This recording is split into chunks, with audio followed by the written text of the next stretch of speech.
guys, welcome back to Bible Time with Mrs. Barr. Today we will be in Proverbs Chapter 4. Let's get started. We're going to pray first.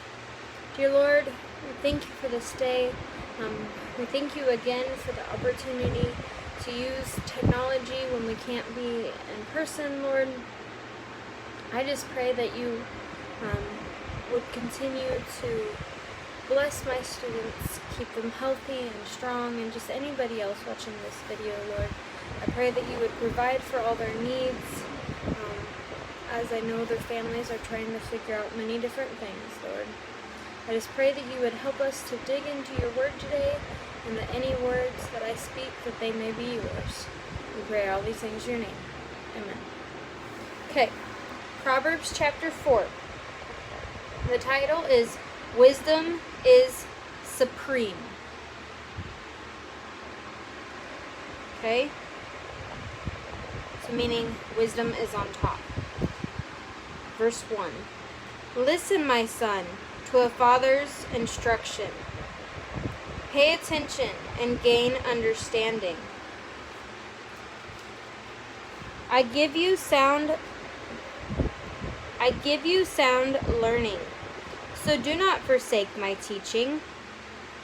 When I was a boy in my father's house, still tender and an only child of my mother, he taught me and said, lay hold of my words with all your heart.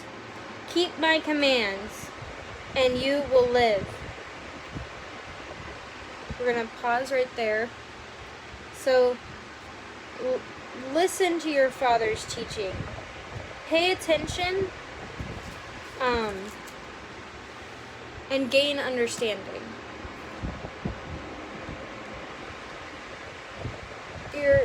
When your fathers, when your mothers, when they're teaching, when they're guiding and directing, they're not doing it to hear their own voice. They're not doing it for their benefit. They're doing it so that you can learn and grow and become more Christ-like and grow in your faith. Their goal is to set a foundation so that as you grow, you'll be more like Christ, and then you'll share Christ with others. Okay, starting at verse 5. Get wisdom, get understanding. Do not forget my words, or swerve from them. Do not forsake wisdom, and she will protect you. Love her, and she will watch over you. So get wisdom, get understanding, and don't forget it. Hold on to it so that you're not going like this. Hold on to it so you can go straight. And so it's a firm foundation. And so you have protection. Like, when we're in the Lord's will, when we're doing what He wants, He protects us. He provides for us. He's there for us. We can only have things happen to us if the Lord allows it to. If we're in His will. If we're outside of His will, then we're pretty much taking our life into our own hands. And so we have different consequences that we would have to suffer. Okay, verse 7. Wisdom is supreme. Therefore, get wisdom. Though it cost all you have, get understanding. Esteem her, and she will exalt you. Embrace her, and she will honor you. She will set a garland of grace on your head and present you with a crown of splendor. Wisdom is the ultimate. It's supreme. It's the best. It's the greatest. Therefore, get it. Esteem her. Seek her. Lift her up, and she will lift you up. She will set a garland of grace on your head. So she'll give you grace for the difficult times. She'll give you grace for the challenges. And a crown of splendor, a crown of good things, a crown of jewels, essentially. Okay, verse 10. Listen, my son, accept what I say. And the years of your life will be many. I guard you in the way of wisdom, and lead you along straight paths. When you walk, your steps will not be hampered. When you run, you will not stumble. Hold on to instruction. Do not let it go. Guard it well, for it is your life. Okay, we're going to pause there. Don't just halfway listen to what your parents say and blow it off. It says, listen, my son, to my instruction and accept it. If you're accepting what your parents say, if you're following their good advice, you're gonna add to your life. I'll guide you in the ways of wisdom. They're going to give you guidance and direction. They're going to make sure that you stay on the straight and narrow.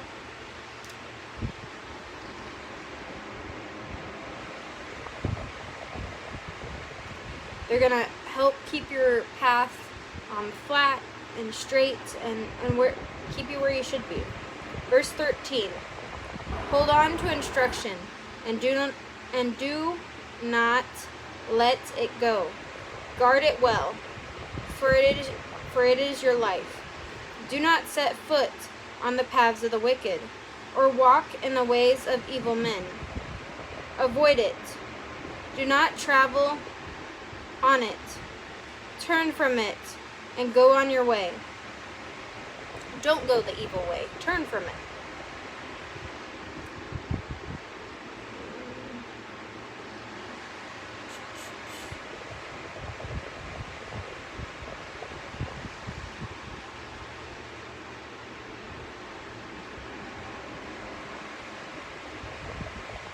Turn from it and go on your own way.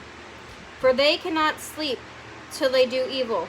They are robbed of slumber till they make someone fall. They eat the bread of wickedness and drink the wine of violence. Those that want to do evil, they're not going to give up until they accomplish their goal. So just don't do it at all. And a lot of times they're not thinking, oh, I'm just going to do this one small thing. This one small evil act that they do becomes this bigger thing and this bigger thing and bigger thing. And you can get in a lot of trouble. And even if you don't, it's still not a good thing. Okay.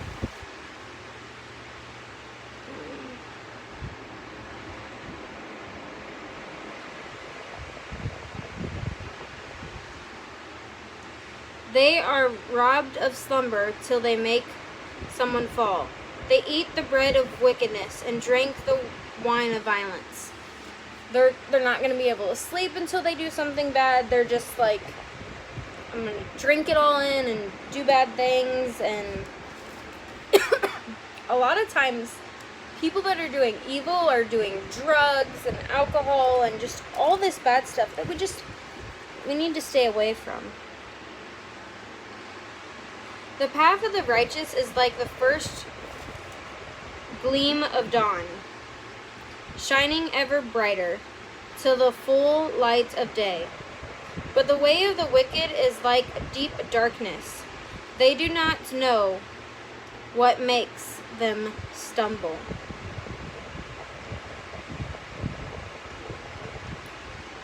So doing what's right, being righteous, you're going to have light, you're going to have guidance and direction. Those that do wicked, their paths are dark and they're stumbling and they're falling and they're not going through life in the right way. My son, pay attention to what I say. Listen closely to my words. Do not let them out of your sight. Keep them within your heart, for they are life to those who find them, and health to a man's whole body.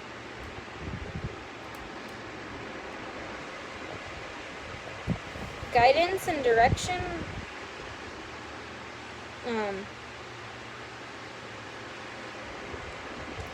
We should pay close attention to it.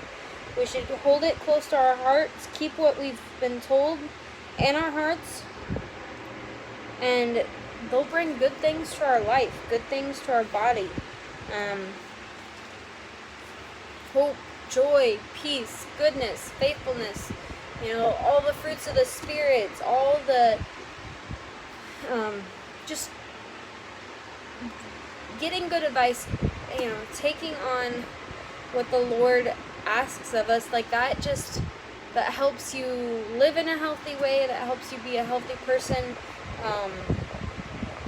and just do what brings honor and glory to the Lord, which is what we're called to do. Okay, the last section, verse 23 through 27. Above all else, guard your heart, for it is the wellspring of life.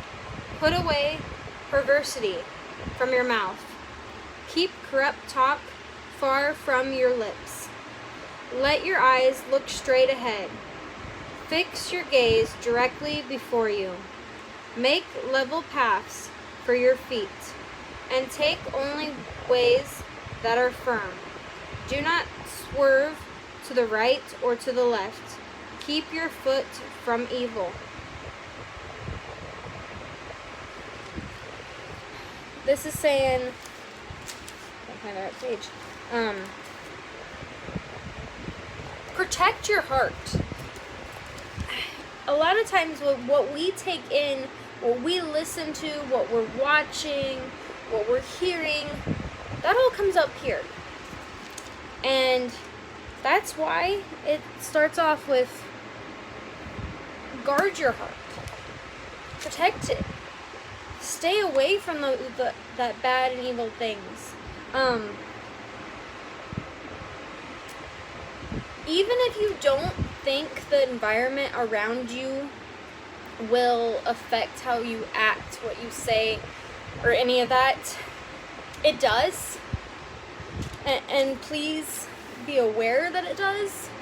I want to start off by saying, I grew up in a really good home, loving parents. We went to church. They tried to teach me what was right. But I'd say more so extended family. I had family members that chose to use words that were not good, chose to use words that were not uplifting. And some of them, it was just their normal conversation. And this is something I'm not proud of. I didn't, especially at that time, I didn't speak it, but I'm hearing it, and I'm seeing them, and I'm hearing it.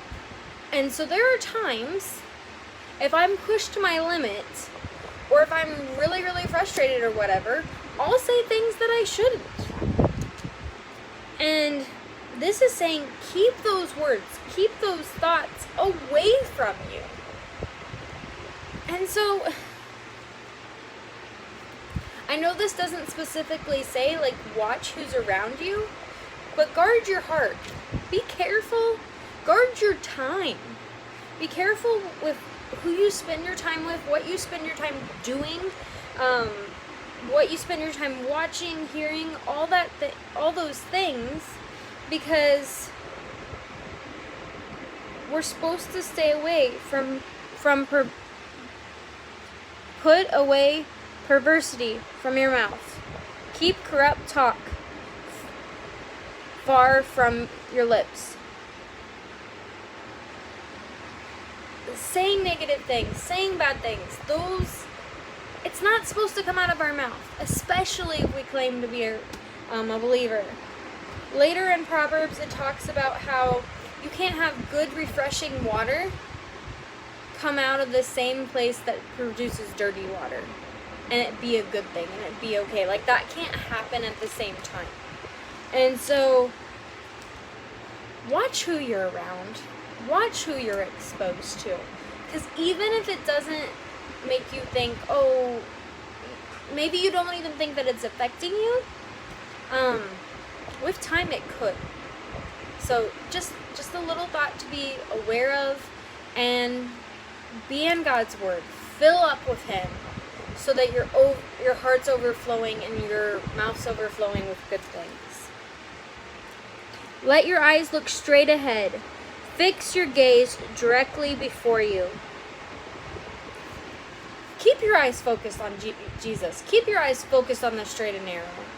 If you're focused, He's going to direct you where you should go, and you will go that way. Okay? He'll make your paths level for your feet, and take only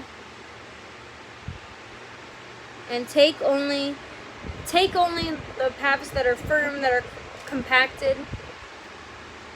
Do not swerve to the right, or to the left. Keep your foot from evil. Stay on the straight and narrow. Be careful with who's around you.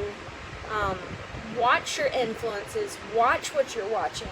I know we all have our different things, or different shows and things that we like, and I know we can all justify, well, this is the reason I like this, or that's the reason I like that. It does not mean that that's a good thing. And it's important to remember that. So let's work on this together. Let's work on holding each other accountable, keeping our eyes focused on Jesus, and just make sure that we're lifting each other up and saying encouraging things, and that good and wholesome things are coming out of our mouth, and instead of things that shouldn't. Especially during this time. We don't need any extra yucky stuff. So that's it for today. Have a great day. Bye. God bless.